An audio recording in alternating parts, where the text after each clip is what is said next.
बिस्मिल्लाहिर्रहमानिर्रहीम अस्सलाम वालेकुम।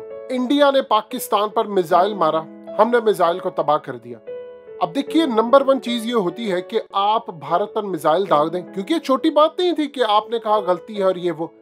लेकिन अब पाकिस्तान वो जहानत वाला कार्ड खेल गया है, ऐसी जहानत वाली बात कर दी है और पूरी दुनिया के अंदर अब चाइना के साथ मिलकर हम वो करने जा रहे हैं कि अमेरिका, इसराइल, भारत समेत दुनिया की किसी इंटेलिजेंस एजेंसी के ख्वाबो ख्याल में भी नहीं होगा जो पाकिस्तान अब करने जा रहा है। अब जरा समझिए, सबसे पहले तो आपने DGISPR पाकिस्तान के, इनको करना है अप्रिशिएट। जाहिर सी बात है, ये पूरे इदारे की सबसे बड़ी कामयाबी है। इसके पीछे चाइना की भी इनपुट है।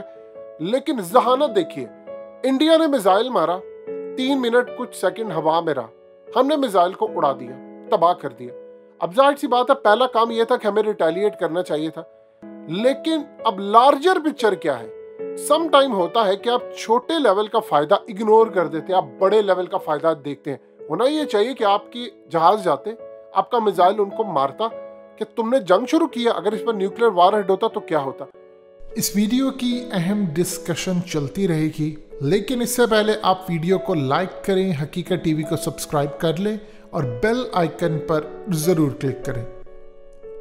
DGISPR की जहानत देखिए, उन्होंने भारत को एक ट्रैप के अंदर फंसा दिया। ऐसा ट्रैप, उन्होंने कहा है कि हो सकता है भारत की जानिब से कोई गलती हो गई हो, कुछ हो गया हो और इस गलती की वजह से ये सारे का सारा मामला हुआ हो। आप ये देखिए, इंडिया ने तो कभी सोचा भी नहीं था, उनका प्लान था हमने मानना ही नहीं है। ये समझने वाली चीज है। उनका प्लान ये था कि हमने मानना ही नहीं है, तस्लीम ही नहीं करना।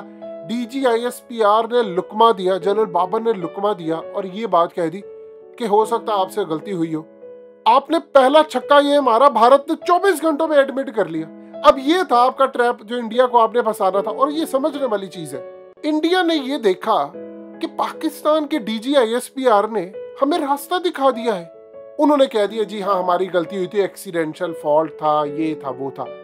अब आपने जो पंजा आजमाना है, अब आप आजमाने जा रहे हैं। आपने उसको फंसाया। अब आप देखिए आगे पाकिस्तान ने क्या किया। पाकिस्तान ने आगे कहा हम लोग सेटिस्फाइड ही नहीं है। जो आपने एक्सप्लेनेशन दी है कि एक्सीडेंशियल हुआ है, गलती से हुआ, तो उसमें कोई फॉल्ट आ गया। आगे देखिए जरा पाकिस्तान ने क्या काम। पाकिस्तान ने कहा कि ये बताइए कि आपकी आर्म फोर्सेस ने ये हैंडल किया है या रफ एलिमेंट्स है। अब ये चीज समझने वाली है। रफ एलिमेंट्स का मतलब है कि इंडिया की फौज, इंडिया की एयरफोर्स, इंडिया की हुकूमत में एक पूरे का पूरा तबका ऐसा है जो मोदी फौज और एयरफोर्स के हिंदुत्व वाली आइडियोलॉजी के खिलाफ बगावत कर रहा है। ये है वो चीज जिसको आप समझिए। आपके अंदर एक रियासत के अंदर एक रियासत है।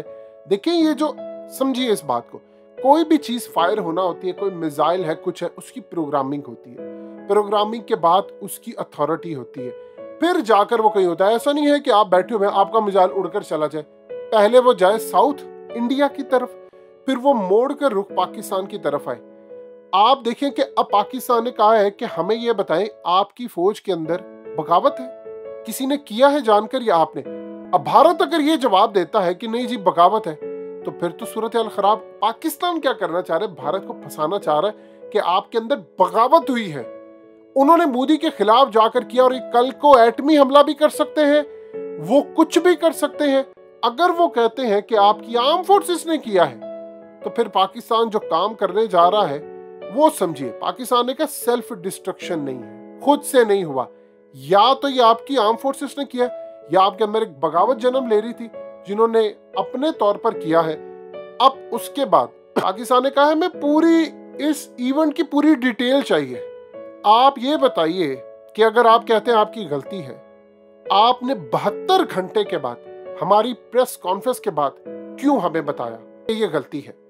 होना ये चाहिए था, गलती हो आप इमीडिएटली उसी वक्त पाकिस्तान को हॉटलाइन पर बताएं, DGMO के मामला तय हो, आप बताएं कि ये हो गया है, उसी वक्त आप पाकिस्तान को इन्फॉर्म करें हॉटलाइन पर। हॉटलाइन ये होती है कि उसमें कोई भी किसी भी वजह से नहीं, सम टाइम होता है इमरजेंसी की सूरत हाल में, जिस तरह पाकिस्तान ने 27 फरवरी को उनको हॉटलाइन पर कहा था कि बिपिन रावत को बचा ले नहीं तो हम मार देंगे, वो फौरी तौर पर उसको ले गए थे। इसी तरह उनकी सूरत हाल ये है कि पाकिस्तान के मामला पे वो इमीडिएटली बताते हैं, फ्यू सेकंड्स में हम उनका तबाह कर देते।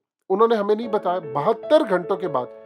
अब पाकिस्तान देखिए क्या करने जा रहा है। पाकिस्तान ने कहा है कि अब हम ज्वाइंट प्रोब करेंगे, फैक्ट इसके निकालेंगे, यानी अब ज्वाइंट इन्वेस्टिगेशन होगी। और इस सूरत हाल में अब पाकिस्तान काम ये करने चाह रहा है, अगर तो भारत ने कोऑपरेट किया तो ठीक है, नहीं तो अब Pakistan international atomic energy agency IAEA Pakistan इनको पूरी तरह लेने जा रहा है कॉन्फिडेंस में। असल में एक इंटरनेशनल इदारा है जो कि न्यूक्लियर एनर्जी के हवाले से अपना किरदार अदा करता है ताकि यूज ना किया जाए। ये 1957 में बना था। इसके मुताबिक आपने न्यूक्लियर एनर्जी के हवाले से पीसफुल यूज इसका करना है, ये समझिए। अब इस सूरत हाल में पाकिस्तान चाइना को भी शामिल करेगा। जाहिर सी बात है चाइना कहेगा कि अगर पाकिस्तान जा सकता है तो मेरे मुल्क पर भी गिर सकता है। ज्वाइंट इन्वेस्टिगेशन में पाकिस्तान चाइना को भी शामिल करेगा। भारत कोऑपरेट करता है तो भी मरता, नहीं करेगा तो पाकिस्तान इंटरनेशनल इदारे को शामिल करेगा, UN को करेगा, रूस को करेगा, चाइना उसमें एंट्री लेगा। और अब हम जो नैरेटिव बनाने जा रहे हैं वो ये नैरेटिव बनाने जा रहे हैं जिसमें दो तरह की चीजें हैं कि भारत की फौज के अंदर बगावत है, उनकी आर्म फोर्सेस में बगावत है, रफ एलिमेंट्स है जिन्होंने खुद से ये काम किया है, या फिर उनकी आर्म फोर्सेस ने किया है तो वो इस काबिल नहीं है कि वो इसको रोक सके। आप देखिए क्या कमाल स्ट्रेटेजी है। इंडिया ने मानना नहीं था, आपने उन्हें कह दिया कि आप ये कहते गलती है, वो मान गए। यानी आप अंदाजा कर ले, आपने पहले तो काम ये किया, उनसे मनवा लिया। अब आपने लार्जर, देखिए टेम्परेरी फायदा क्या है, होना तो ये चाहिए और ये बिल्कुल चीज ठीक है। आप जाकर उनकी मिलिट्री इंस्टॉलेशन उड़ा दे, भारत ने मानना ही नहीं था। आपने दुनिया को बताया कि आपने तबाह कर दिया है। आपने उसके बाद ये बताया कि भारत ने मिस्टेक करी, भारत ने एडमिट भी कर लिया। इन्होंने तो प्रोपेगेंडा ये किया था, JF-17 तबाह हुआ है, इन्होंने कहा था कि पाकिस्तान का F-16 गिरा है। इन्होंने मीडिया समेत सोशल मीडिया पर कैंपेन चला। अब भारत जवाब देगा कि हम तो मुतमईन नहीं है पाकिस्तानी, अब इंटरनेशनल इदारे आएंगे। चाइना इसमें किरदार अदा करेगा कि अगर एटमी ताकत भारत ये नहीं कर सकता तो इसके हथियार जब्त किए जाए। अगर इसके हथियार जब्त नहीं होंगे तो ये किसी भी मुल्क पर कर देगा। अब वो काम करने जा रहा है।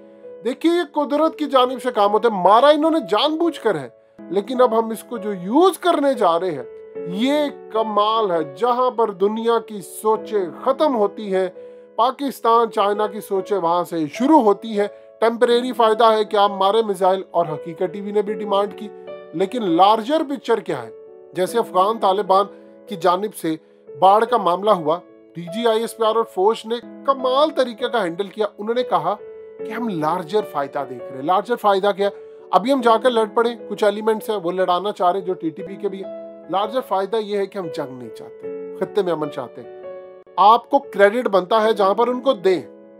DGISPR कमाल खेल गए हैं। इंडिया को जिस तरह हमने फंसाना था हमने फंसा लिया, और उसके बाद अब जो इंडिया का महशर करेंगे ये बड़ा लॉन्ग टर्म खेल है, ये टेस्ट मैच है और ये बड़ा लंबा टेस्ट मैच होना है। T20 DGISPR ने खेल लिया है, अब टेस्ट मैच की बारी है और टेस्ट मैच के लिए लंबा इंतजार करना पड़ता है। अब देखिए अब आप भारत को फंसाते कैसे, अब आप इस बात को छोड़ने नहीं वाले। कमाल स्ट्रेटेजी थी, मजा आया, और अब हकीकत टीवी आपको बताएगा आगे होने क्या वाला है।